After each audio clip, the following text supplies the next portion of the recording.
Nagapi Bridge, Tagalog Horror Story. Birthday ng kaopisina ni Jake sa Cubao. Katropa niya ito sa isang call center sa Eastwood. Bago magtapos ang kanilang shift ng Biyernes na yon, ay nagyayaang ito na mag-inuman sila sa kanyang unit sa isang kondo sa Cubao. Kasama ang 5 pa nilang office mate. Nagpasya silang pumunta sa unit nito pagkatapos ng kanilang shift. 10:30 ng gabi ay lumabas na silang lahat sa office at nag-abang ng taxi na masasakyan.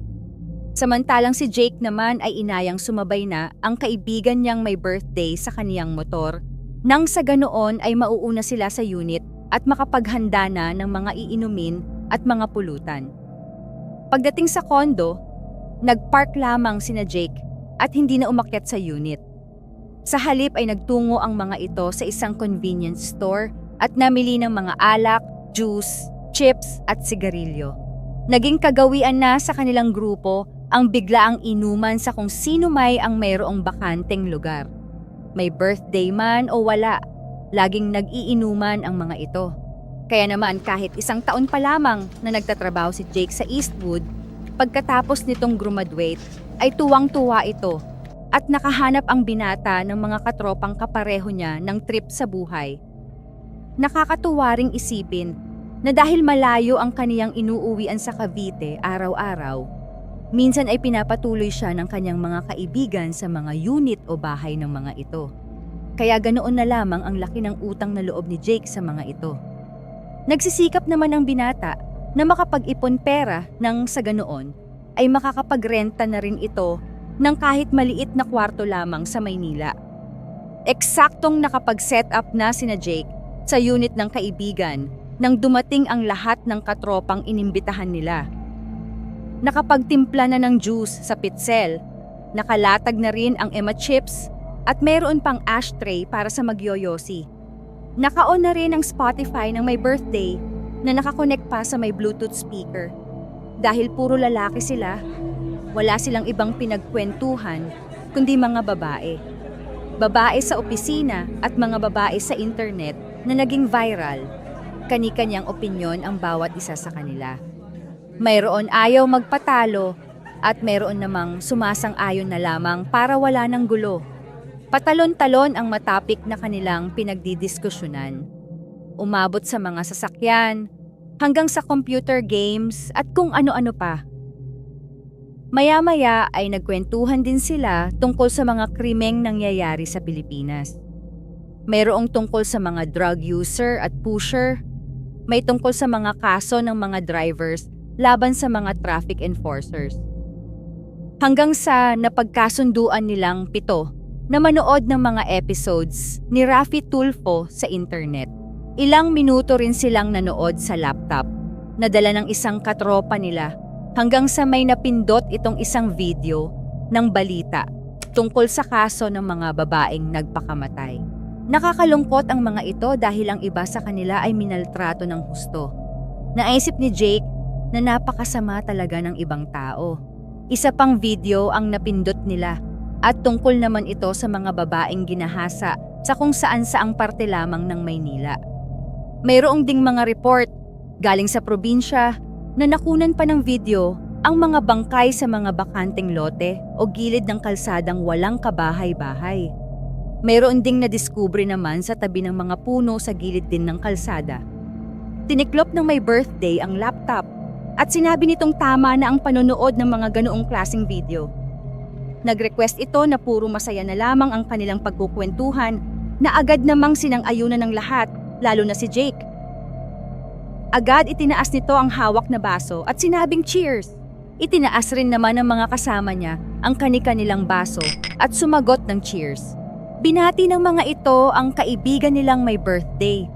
Muntik nang naging emosyonal ang lahat ng mga sandaling iyon dahil puro pasasalamat ang mga binibigkas ng mga ito. 2:00 na ng madaling araw nang matapos ang inuman ni na Jake. Bagamat sanay ang binata sa inuman, aminado siyang medyo tinamaan siya ng kaunti sa inuman nilang iyon.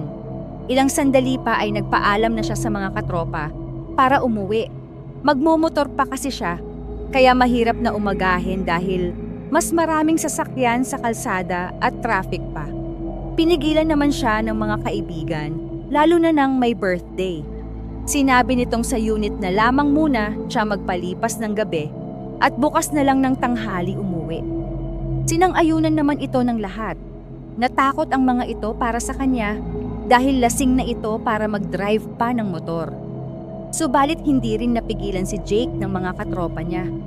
May pupuntahang binyag kasi ang binata ng Sabado ng umaga kaya kailangan talaga niyang umuwi sa Cavite.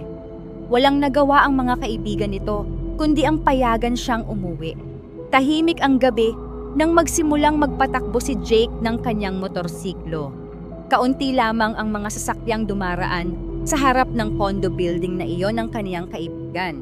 Pagpasok niya sa EDSA, naging mas matulin ang kaniyang pagpapatakbo dahil walang masyadong sasakyan. Inisip ng binata na swerte siya ng araw na iyon dahil walang traffic. Dire-diretso ang naging takbo niya hanggang sa makarating siya sa toll gate. Pagkatapos magbayad, ay tuloy-tuloy ulit ang kaniyang takbo.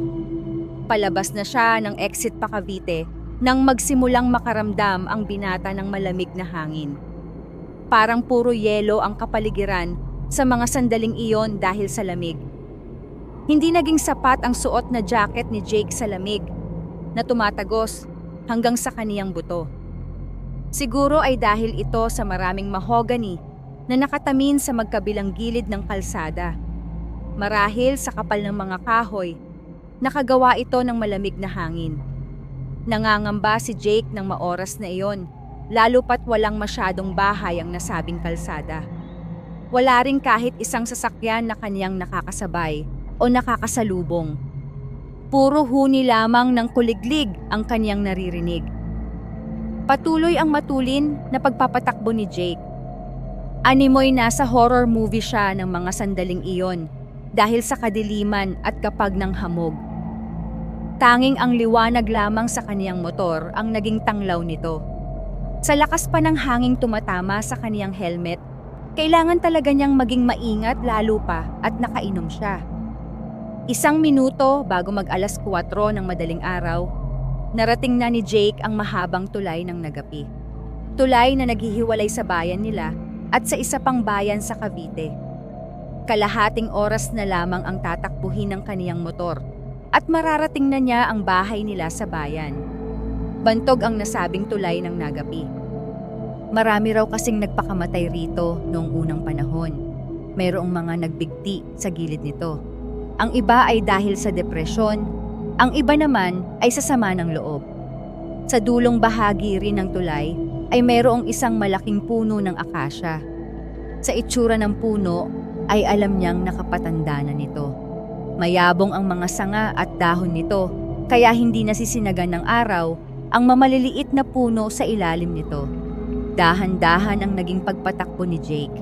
Una, dahil mahamog talaga at hindi na halos maaninag ng ilaw ng kaniyang motor ang daanan. At pangalawa, laging sinasabi ng mga matatanda na laging magdahan-dahan sa tulay at huwag kalimutang magbusina. Ito'y para maabisuhan ang mga espiritong namamalagi roon na dadaan ka. Kumbaga, nagpapaalam ka sa mga ito, kaya sana ay hayaan kang makatawid ng ligtas. Nang malapit na ang binata sa dulo ng Nagapi Bridge, naaninag nito ang malaking puno ng akasya.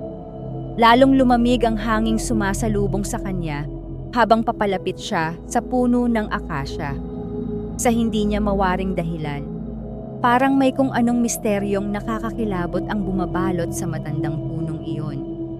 Hindi niya alam kung bakit, pero kinilabutan siya. Unti-unti nanindig ang kaniyang mga balahibo. Binilisan ni Jake ang pagpapatakbo para makalampas na siya kaagad sa tulay at sa malaking puno ng akasya. Eksaktong nasa tapat na ng puno si Jake nang maisipan niyang sulyapan ito. Gusto niyang kumpirmahin na wala namang misteryo sa nasabing puno. Muntik na siyang masemplang nang makita niya ang isang babaeng nakabigti sa mataas na puno ng akasya. Mahaba ang lubid nito mula sa mataas na sanga. Nakaputing damit ang babae at marahan itong umuugoy sa puno habang nakabigti ang leeg. Natatabunan ring ng makapal at maitim na buhok nito ang baling ulo. Mabuti na lamang at naagapan ni Jake ang pagdiretso niya sa isang taniman ng palay na punong-puno ng putik ng mga panahong iyon. Kahit napatigil siya sa pagdadrive ng kaniyang motor, hindi naman siya natumba. Inabot lamang ng malas ang binata dahil namatay ang makina ng motor niya. Nataranta itong padyakan ang motor para umandar ulit. Habang ginagawa iyon ng binata, rinig niya ang palakas na pag-ugoy ng babaeng nakabigti sa akasya. Nakakakilabot ang tunog ng lubid habang umuugoy ito. Hindi na rin lumingon ang binata. Natakot itong baka maputol ang lubid at bumagsak ang babae at tumakbo papunta sa kanya. Maya-maya pa ay napaandar na ni Jake ang motor. Pawisan na ang lalaki sa sobrang takot at taranta. Takot na baka gawan siya ng masama ng babaeng nakabigti at takot dahil walang kahit na isang sasakyan ang dumaraan sa mga oras na iyon. Wala rin siyang nakikitang kahit isang bahay na malapit na pwede niyang hingian ng tulong kung sakaling may masamang mangyari sa kanya. Agad niyang pinatakbo ang motor. Bago pa niya lisanin ang tapat ng akasya, napansin pa niyang natigil na ang pag-ugoy ng lubid.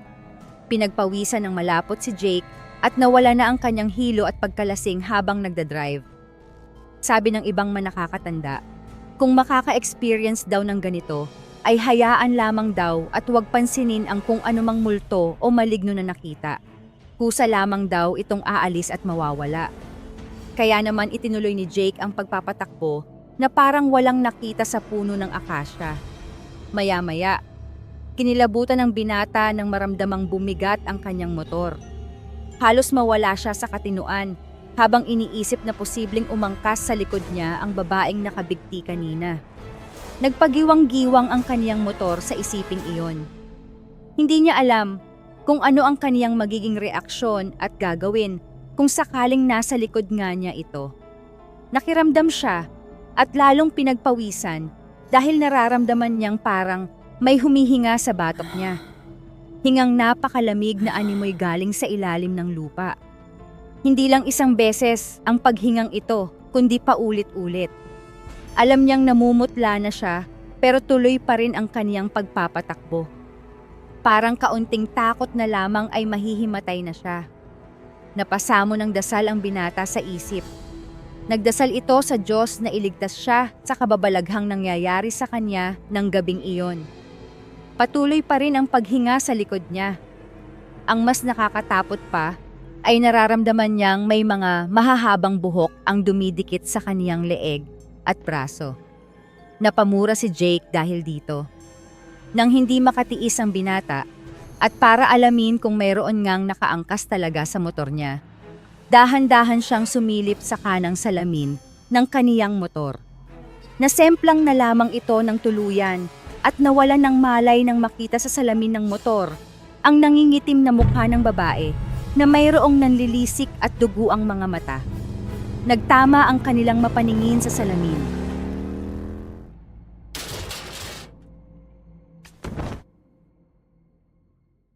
The Scary Romance.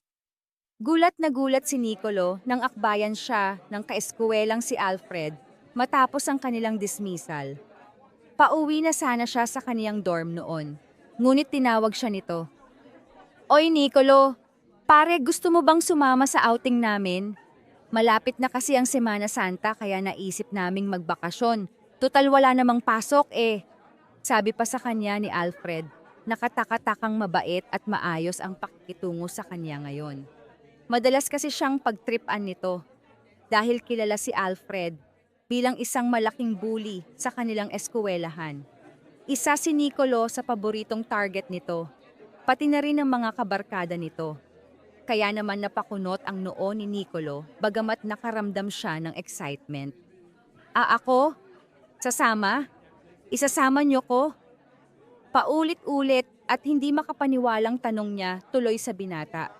Tumawa ito. Oo nga, ayaw mo ba? Bumitiw ito sa pagkakaakbay sa kanya. Ayaw mo yata eh. Sayang naman. Kasama pa naman namin si Helga.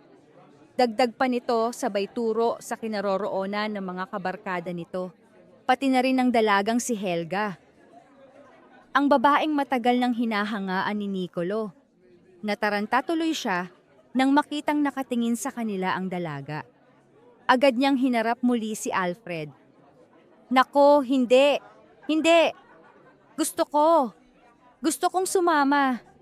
Sabi pa niya, at doon ay agad na sumilay ang isang nakalolokong ngiti sa mga labi ni Alfred. Humawak pa ito sa baba. Pagkatapos ay inikutan si Nicolo. Kaya lang, wala pa kaming naiisip na puntahan. May alam ka bang lugar kung saan pwede kami, tayong magbakasyon? Yung mura lang pero may magandang view. Wala kasi kaming budget eh. Maya-maya pa'y saad nito. Inayos ni Nicolo ang makapal na salaming suot niya bago sumagot. Meron naman. Doon sa probinsya namin. Ang totoo, may bahay kami doon na pwede nating tuluyan. Malapit lang yon sa mga sapa at ilog na bihira lang puntahan ng mga turista. Dahil liblib, pero maganda doon. Sagot niya naman, kaya lalong lumawak ang pagkakangisi ni Alfred. Sinasabi ko na nga ba at maaasahan ka namin? Sige Nicolo, usapan na yan ha. Chat-chat na lang. Tinapik pa nito ang kaniyang balikat bago umalis sa kaniyang harapan. Tuwang-tuwa naman si Nicolo. Ito ang unang beses na mayroong nag-aya sa kanya na sumama sa outing. Bonus pa, dahil kasama ang kaniyang ultimate crush na si Helga. Samantala, si Alfred naman ay nakangisi habang papalapit sa kaniyang mga kabarkada na pawang masasaya dahil makakamura sila sa outing. Si Helga lang ang diskumpiyadong nakatingin sa kanya. Nakakaawa naman si Nicolo. Akala niya, talagang gusto niyo siyang sumama. Hindi niya alam. Gagamitin niyo lang siya para makalibre. Ang sasama talaga ng ugali niyo. Nakangiwing anang dalaga sa kanila, ngunit tinawanan lamang ito ni Alfred. Huwag ka ngang KJ, buti nga may nag-aaya pa sa lampang yon eh. Mag-e-enjoy naman tayo doon babe. Sagot pa ni Alfred, ngunit inismiran lamang ulit ito ni Helga. Nalaman kasi ni Alfred ang tungkol sa pinanggalingan ni Nicolo, kaya alam niyang mayroon itong bahay sa probinsya na malapit sa isang maganda, ngunit hindi pa gaanong nadidiskubreng pasyalan. Kaya naman naisipan niyang gamitin ito upang makalibre. Baby mo mukha mo, kung hindi lang kasama itong kapatid kong loko sa inyo, hindi rin ako talaga sasama. Che! Singhal pa ng dalaga na tinawanan lamang ni Alfred. Sanay na siya sa kasungitan ni Helga. Matagal na rin kasing nililigawan ni Alfred ang dalaga, ngunit hanggang ngayon ay hindi pa rin siya nito sinasagot. Kaya nga palagi niyang pinagtitripan at binubuli si Nicolo dahil alam niyang may gusto rin ito kay Helga. Welcome to Sitio Puting Kahoy guys! Ito nga pala ang bahay namin. Masayang ani Nicolo kina Helga, Alfred at mga kabarkada nito. Sa wakas ay nakarating na rin sila sa lumang bahay ng pamilya ni Nicolo sa probinsya. Makalipas ang ilang oras na biyahe. Pagod silang lahat, kaya naman basta na lamang nilang isinalampak ang kanilang mga gamit sa sahig at nagsipag-upo sa sofa upang magpahinga. Sige, ako na ang mag-aayos nito. Pahinga na muna kayo riyan. Aayusin ko na lang din muna yung kwartong tutuluyan nyo, sabi pa ni Nicolo, habang isa-isang pinupulot ang mga nakakalat na gamit ng mga kasama. Nicolo, wala ka bang kasama rito? Bigla namang pinamulahan ng pisngi si Nicolo nang tanungin siya ni Helga.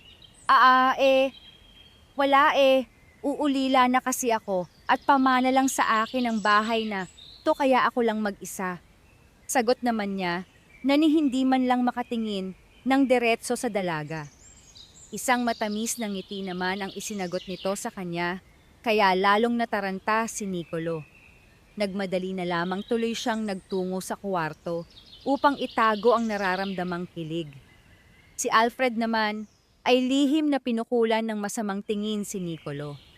Naiinis siya, kaya naman tumayo siya at lumabas upang magpahangin. Nagsindi siya ng sigarilyo habang nakatanaw sa kalsadang katapat lang ng bakuran ni Nicolo. Ilang saglit pa ay hindi niya napigilang mamataan ang isang matandang babaeng nakatingin sa kanya sa di kalayuan. Masama ang tinging ipinupukol nito.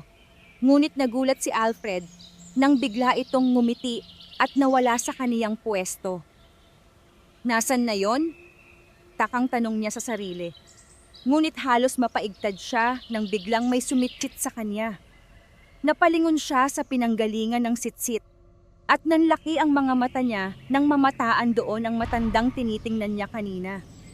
Nakadukwang ito sa kahoy na bakod ni Nicolo habang may hawak itong bilao na may lamang kakanin. "Toy, pili ka na. 10 lang." Nakangiti pang sabi nito at napatitig na lamang si Alfred sa matanda. Magbebenta lang pala ng kakanin, nananakot pa. Pagpasok niya sa loob ay ikinuwento niya sa mga kabarkada ang nangyari. Pinagtawanan tuloy siya ng mga ito. Anong sinabi mo doon sa matanda? Tanong ng isa sa kaniyang mga kabarkada. Di itinaboy ko. Pang-asar eh. Proud pang sabi ni Alfred na siyang dating naman ni Nicolo. Alfred, hanggat maaari, maging magalang tayo sa mga taga rito. Uso kasi rito yung mga mambabarang at mangkukulam. Kahit sa mga hayop, maging mabait tayo. Marami rin kasing engkanto rito. Baka mapahamak kayo eh. Nahihiyang paalala ni Nicolo dahil doon. Tinawanan lang siya ni Alfred. Kaya siguro lalampa-lampa ka eh. Ang tanda mo na. Naniniwala ka pa sa mga ganon. Alam mo, kung ako sa'yo, ihanda mo na lang yung mga gagamitin natin sa pagsuswimming mamaya. Para naman may pakinabang ka. Mayabang na sagot naman ni Alfred sa kanya at doon ay wala nang naisagot pa si Nicolo. Dinala ni Nicolo ang mga kaeskwela sa isang malapit na nasapa. Napakaganda roon, kaya naman talagang nag-enjoy ang mga ito sa paglangoy. Malinaw kasi ang tubig at talagang tamang-tama lamang ang lamig noon sa init ng panahon. Ngunit sa kalagitnaan ng pag-e-enjoy ng magkakaibigan sa pagbababad sa tubig, ay isang hindi karaniwang hayop ang namataan ni Alfred na umiinom sa kabilang dulo ng sapa, isang itim at malaking baboy ramo. Dahil doon ay nagpanik ang magbabarkada at napaahon sila sa tubig dahil sa kaba. Ngunit si Alfred ay may ibang ideyang naisip. Uy, gagi Alfred, wag! Isa sa mga kabarkada nila ang pumigil kay Alfred nang akma nitong babatuhin ang baboy ramo. Ngunit wala itong nagawa dahil tila walang narinig ang binata at nagpatuloy pa rin ito sa kaniyang balak. Pinagbabato niya ang baboy ramo. Kaya naman nagsisigaw ito sa sakit hanggang sa kumaripas na ito ng takbo palayo.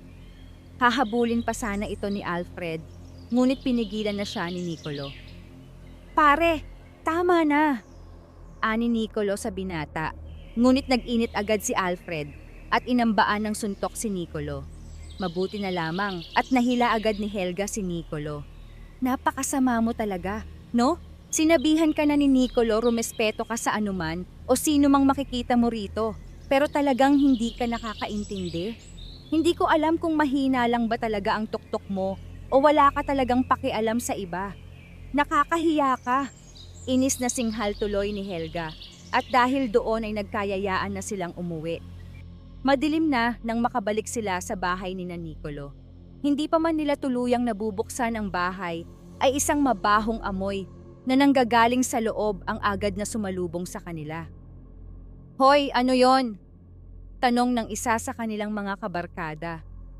Nang sa wakas ay nabuksan na ni Nicolo ang bahay, ay doon tumambad sa kanila ang malaking baboy ramo na kanina'y pinagbabato ni Alfred kanina. Wala na itong buhay at ngayon ay nabubulok na ang laman nito habang nakahandusay sa sahig ng bahay. Ito pala ang pinanggagalingan ng masangsang na amoy. Bakit nandito yan? Bulalas na tanong ni Helga bago pinukulan ng masamang tingin si Alfred. Guys, mukhang hindi basta baboy ramo ang napagtripan ni Alfred kanina. Mukhang alaga to ng engkantong sinasabing nagbabantay daw doon sa sapa. Naninigas na anas naman ni Nicolo na ngayon ay kinikilabutan. Anong pinagsasasabi mo dyan, Lampa? Huwag ka ngang mag-imbento. Gusto mo lang mapasama ako kay Helga, kaya gumagawa ka ng kwentong barbero dyan, ano? Kwinelyuhan pa ni Alfred si Nicolo. Mabilis na umiling ang binata. Hindi ako nag-iimbento. Iyan ang dahilan kaya hindi gaanong pinupuntahan ng turista ang lugar na to. Maraming kababalaghan dito. Ka pala. Bakit dito mo kami dinala?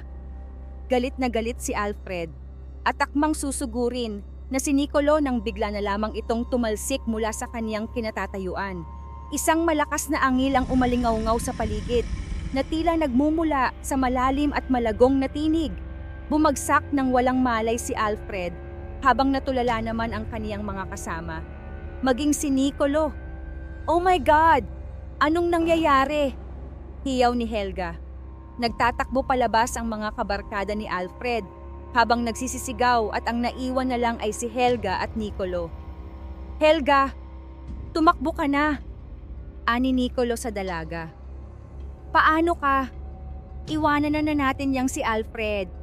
Siya naman ang may kasalanan niyan. Halika na, Nicolo! Sabi naman ni Helga kay Nicolo, ngunit umiling lang ang binata. Hindi pwede!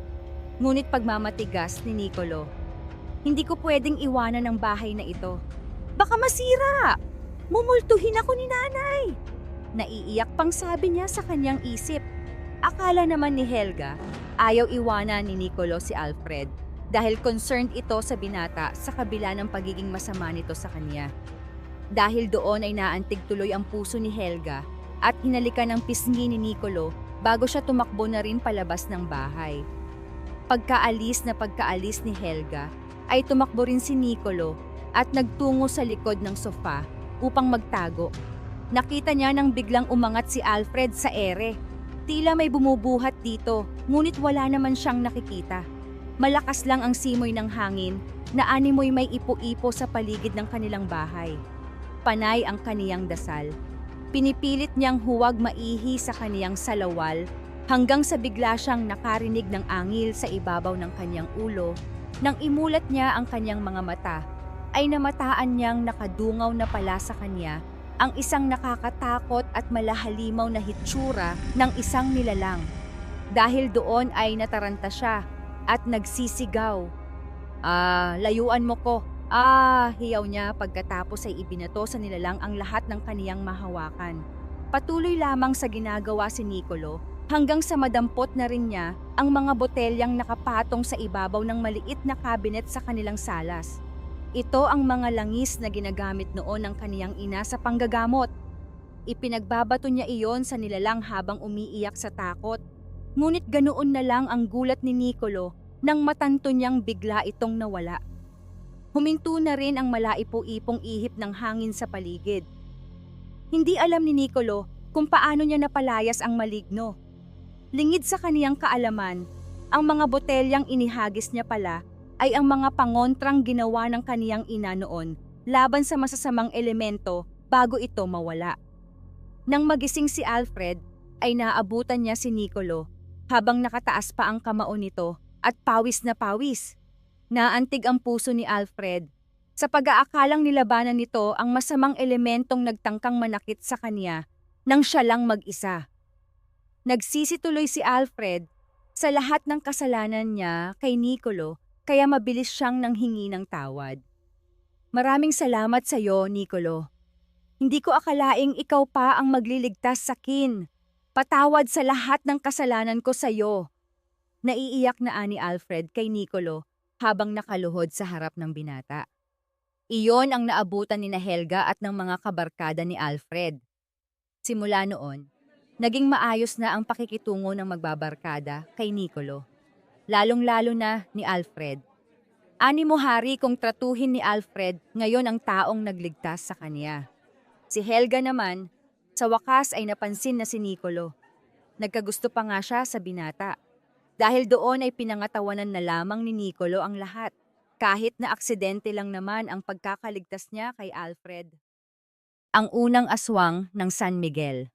Tagalog Horror Story. Maniniwala ba kayo sa kwento ko? Kung ang laman nito ay tungkol sa isang relihiyosong babae na biglang nawala noong unang panahon at pinaghinalaang nagpalit ng anyo at naging isang aswang? Sa maliit na bayan ng San Miguel, masilayan si Elena, isang dalagang may mabuting puso at malalim na pananampalataya. Sa kanyang edad na 25 anyos, ang pagmamahal niya sa Diyos ay hindi maikakaila. Bawat araw, siya ay naglalaan ng oras para sa dasal at pagsamba sa simbahan.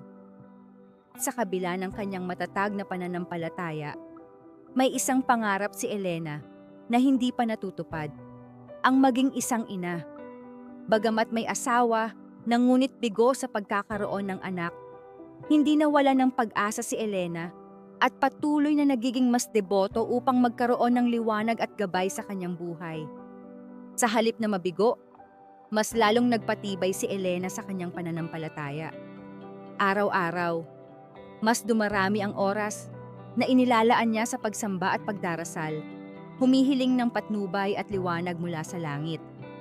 Naniniwala pa rin siya na makakabuo sila ng kanyang asawang si Benji, kahit na gabi-gabi ay umiiyak ito sa kadahilan ng hindi niya pa mabigyan ng anak ang kanyang asawa kahit ilang beses na nilang sinubukan. Mabigat sa loob ni Elena ito, ngunit kailangan niya pa rin na maniwala at patatagin ang kanyang loob upang malagpasan ito. Hanggang sa isang gabi, habang naghahanda si Elena sa kanilang hapunan sa gabing iyon, ay hindi niya maiwasan na makarinig ng usapan mula sa kanyang asawa at biyenan. Ang tagal-tagal niyo nang sinasabi iyan, wala namang nangyayari. Dinig niya na sinabi ng kanyang biyenan. Hindi niya pa matukoy kung ano ang pinag-uusapan nito at ng kanyang asawa. Hindi naman po kami nagmamadali, ma. Siguro hindi lang iyon ang tamang oras pa sa amin. Sagot naman ng kanyang asawa, pinipilit man nilang babaan ang kanilang boses, ay naririnig pa rin ni Elena ang kanilang usapan. Mahigit 4 na taon na kayong magkasama, hindi ka nga mabigyan ng anak. Akala naman ata niyang asawa mo ay madadaan-daan lang sa padasal-dasal ang magkaanak. Dalisay tignan, akala mo naman ay hindi nagtrabaho noon sa mga club. Hindi mapigilan ni Elena na tumulo ang kanyang luha sa narinig mula sa nanay ng kanyang asawa. Alam niya kasi na dapat pa ay ayaw na nito sa kanya at may ibang gusto para sa anak. Kaya ganoon na lamang ang pagpupursigi ni Elena na mabigyan din ng anak si Benji, kahit nahirap. Kinaumagahan, matamlay ang katawan ni Elena. Hindi siya makagalaw ng maayos, kaya naman ay nakahilata lamang siya sa kanyang higaan. Naisip din bigla ang sinabi ng kanyang biyenan noong gabi. Sobrang bigat ng kanyang pakiramdam. Parang tinutusok ang puso niya sa tuwing nababanggit sa kanya o nakakarinig siya tungkol sa isyu ng kanyang pagkakaroon ng anak. Hindi ka pa ba mag-aalmusal? Tanong ng kanyang asawa nang bumalik ito sa kanilang silid. At nakitang nakahiga pa rin doon ang matamlay na si Elena. Mauna ka na. Wala akong gana. Maikli niyang sagot sa nagtanong niyang asawa na si Benji. Lumapit sa kanya si Benji at umupo sa kabilang parte ng higaan at sumulyap sa kanya. May problema ba? Kagabi ka pa kasi ganyan. Sabihin mo sa akin. Nag-aalala niyang tanong. Nahihirapan ka na ba sa akin? Sabihin mo lang. Tanging sagot ni Elena. Nang hindi man lang sumusulyap sa kanya. Kinuha ng kanyang asawa ang kanyang kamay at hinawakan lang ito. Bakit mo naman natanong yan? Siyempre hindi. Pagbibigay garantiya nito. Hindi umimik si Elena at patuloy na dinaramdam ang kanyang mga narinig nung gabi na iyon. Tungkol na naman ba yan sa pagbubuntis mo? Sabi ko naman sa'yo, di ba? Okay lang yan. Hindi naman tayo nagmamadali. Baka may iba pang plano para sa tinang Diyos. Patuloy na pinagagaan ni Benji ang kalooban ni Elena. Dahil kilalang kilala niya na ang kanyang asawa at alam niyang nalulungkot na naman ito. Maya-maya lang, habang sila ay masinsinang nag-uusap, ay napabalikwas si Elena sa kanyang pagkakahiga nang sumama ang kanyang pakiramdam at nakaramdam ng pagduduwal. Nasa lababo siya nang mapagtanto ang kahulugan nito na naiisip niya agad. Sinundan siya ni Benji at napangiti nang maisip din na baka buntis na siya. Nakahawak siya sa kanyang bibig at unti-unti itong inalis dahil sa tuwa. Dahil sa labis na kagalakan, ay nagpasuri sila kaagad sa doktor at doon nga ay nakumpirm nila na si Elena ay nagdadalang tao na. Tila dininig ng Diyos ang kanilang panalangin at sila nga ay nabiyayaan na. Nagbunga ang lahat ng pagtitiis, pagdedebosyon at lahat na naginawa nilang mag-asawa, lalo na ni Elena. Napadaan agad silang mag-asawa sa simbahan at nagpasalamat sa Diyos sa binigay nitong biyaya sa kanila. Nangako si Elena na pag-iingatan niya ito. Sa pagdaan ng mga araw, ay naging abala na silang mag-asawa sa kanilang anak. Ginagawa ni Elena ang lahat para mapanatiling malusog at ligtas ang kanyang pagbubuntis. Madalas din siyang nagbabasa ng Biblia habang hinihimas ang kanyang sinapupunan. Mahal, pakiramdaman mo. Sumisipa na siya. Tuwang-tuwa nitong sinabi sa kanyang asawa na kaagad din namang napahawak sa kanyang tiyan. Oo nga, malikot na. Tuwang-tuwa naman nitong sagot. Ilang buwan din, naging maayos ang pagbubuntis ni Elena.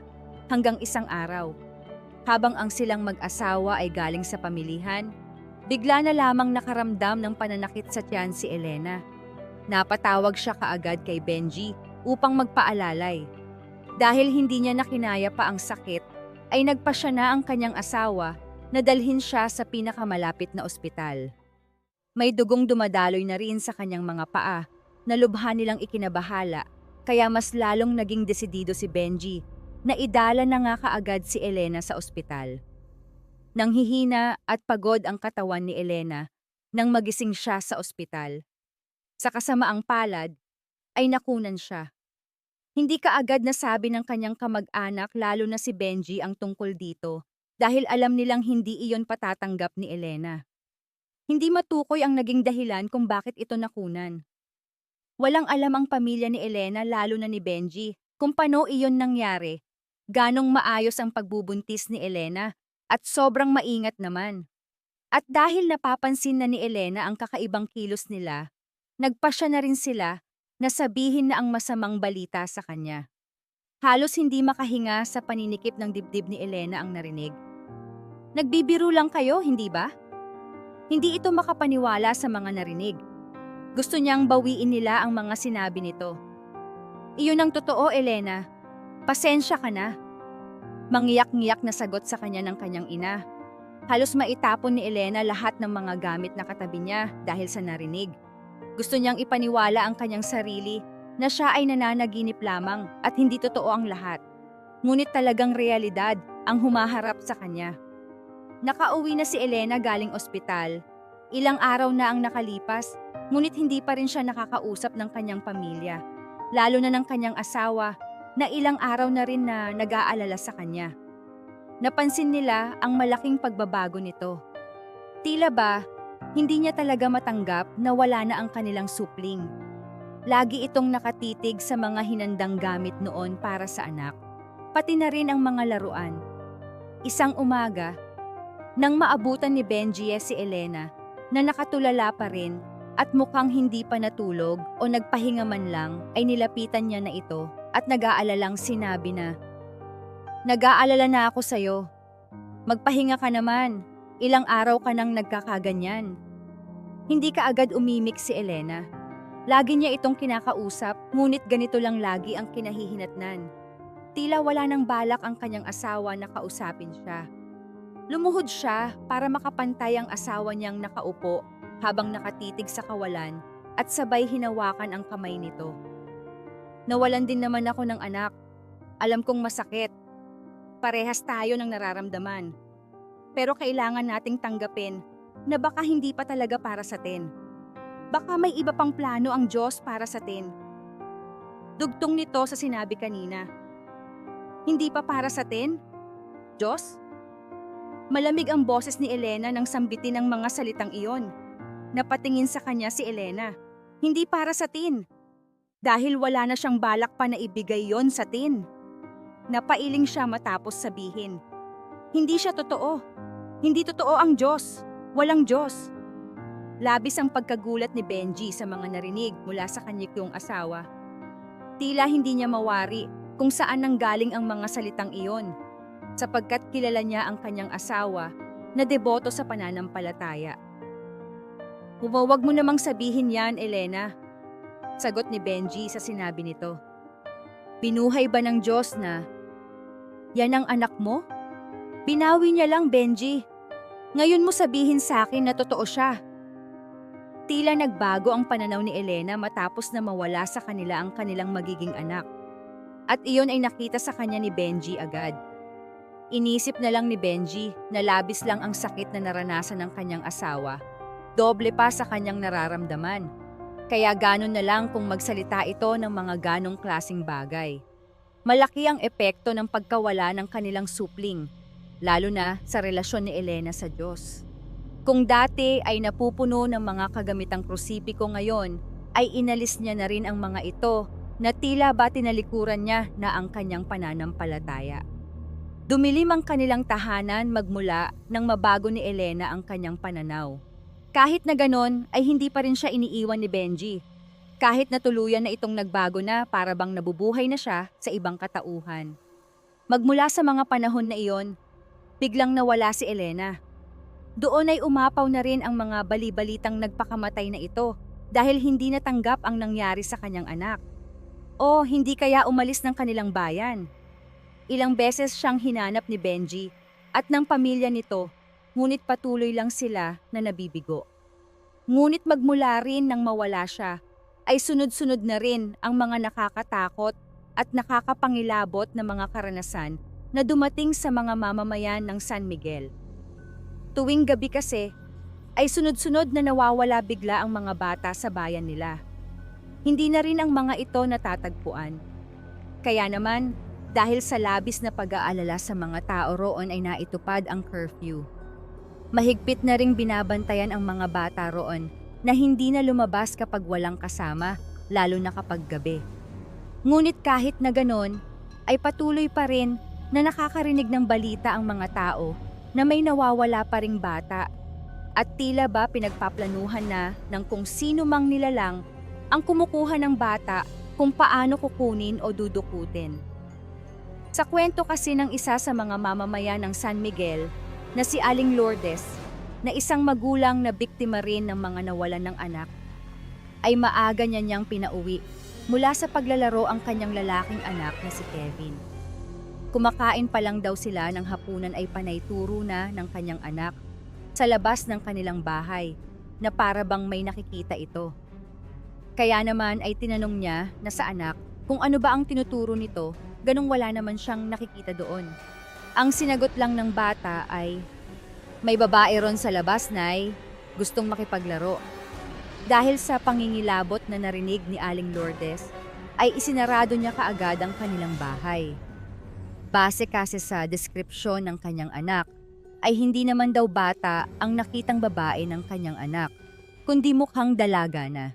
Akala niya ay magiging maayos na ang lahat matapos niyang siguruhin ang kanilang kaligtasan, ngunit nang magising siya kinaumagahan, ay nakita niyang wala na sa tabi niya ang kanyang anak na si Kevin at ang bintana ng kanilang silid ay nakabukas. Dahil sa labis na pag-aalala, ay kaagad niyang isinumbong sa mga awtoridad ang nangyari, na kaagad din namang inaksyonan. Sobra ang pangingilabot ni Aling Lourdes at hindi niya mawari kung saan nagpunta ang kanyang anak. Ngunit sa kanyang malakas na kutob, alam niyang may kumuha sa kanyang anak. Sa kasamaang palad, hindi na natagpuan pa muli ni Aling Lourdes at ng mga awtoridad si Kevin, at mula nun ay naging isa na nga siya sa mga nangungulilang magulang. Kahit na patuloy itong umaasa na makikita o mahahanap niya pa ulit ito. Ilang buwan din, naging ganon ang sitwasyon sa bayan ng San Miguel. Naging masalimuot at napuno ng kababalaghan. Hanggang sa ang lahat ng iyon ay biglang nahinto at nabalik sa normal nang matigil na ang sunod-sunod na pagkawala ng mga bata sa kanilang lugar. Ang balitang lumitaw ay baka patay na ang pinaniniwalaan nilang aswang na kumukuha ng bata. At ang aswang na hanggang ngayon ay hindi pa nila matukoy kung sino o bakit iyon nagawa, ay pare-pareho lang sila ng hinala. Walang iba kundi si Elena, ang isa sa mga kilalang pinakarelihiyosong dalaga sa kanilang bayan. Ilang dekada na ang nakalipas, ngunit magmula nang mangyari ang panghahasik ng lagim sa lugar ng San Miguel, mula sa hindi matukoy at matugis na nilalang na nag-iwan sa kanila ng trahedya, ay patuloy pa rin na nag-iiwan ng haka-haka sa marami nilang mga mamamayan.